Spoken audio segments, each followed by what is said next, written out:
So forgive my naivete for this question, because obviously it goes without saying, we love our readers. We would do anything for our readers. God bless you, readers. Mm-hmm. But your relationship with readers, at least on paper, I would think is kind of ends at the book or an event that you do. So if you want to go off and do something else, whatever that something else, if you want to go skateboarding with Tony Hawk, if you want to do stand-up comedy, what business is it of theirs whether you're having fun or not? And I don't know if there's a good answer for that, but I'd love to hear your thoughts. There isn't really a good answer. We want there to not be a strong relationship. We signed up to be Isaac Asimov, not Britney Spears. I am not a social media star. I don't want to be. I am not someone who sells, look at me, I'm perfectly composed and put together and I should be on your magazine cover. I am someone who wants to have a personal life, who wants to go out and do things that make me happy in the world. But I do sometimes have to stop and look at what I'm doing and measure what I want to be doing against how is that going to play in Peoria, as it were.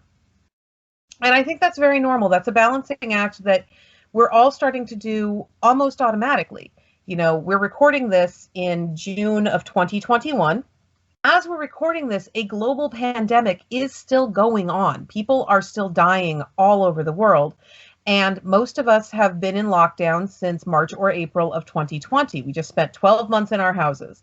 And we're starting to cautiously, go back into the world if we've been vaccinated. Well, for the last year, anytime I was going to have someone in my house for whatever reason, I would, before I could tell anyone that they had been here, if I was talking on Facebook or Twitter, I would have to say, oh, Jennifer came over today and we sat outside on the catio 6 feet apart with our masks on, because otherwise someone would come in screaming. And I don't do well with that. Social media is an endless dance of being out of context. You can never assume that anyone knows anything about you other than the snippet that they have just received. That one tweet is all you are. And they're not necessarily going to do the research to find out who you are. People don't verify pronouns, they don't verify the pronunciation of names, they don't verify book titles, and they certainly aren't going to verify that you're not a COVID denier. They're certainly not going to verify that you're not anti-science. They're just going to react in the moment to what they can see. And so sometimes we are all the rabbi with the turkey bacon. A rabbi does not eat turkey bacon in public because someone who's just walking by doesn't know whether they're seeing a rabbi eating turkey bacon or a rabbi eating pork. And one of those is okay and one of them is not. So he might enjoy a nice turkey bacon sandwich at home, but that same rabbi is not going to go and order turkey bacon at the deli down the street.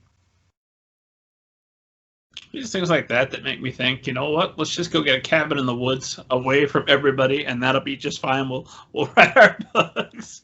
And I think that all the time. Rules. James Tiptree Jr. was able to conceal the fact that she was a woman for more than a decade.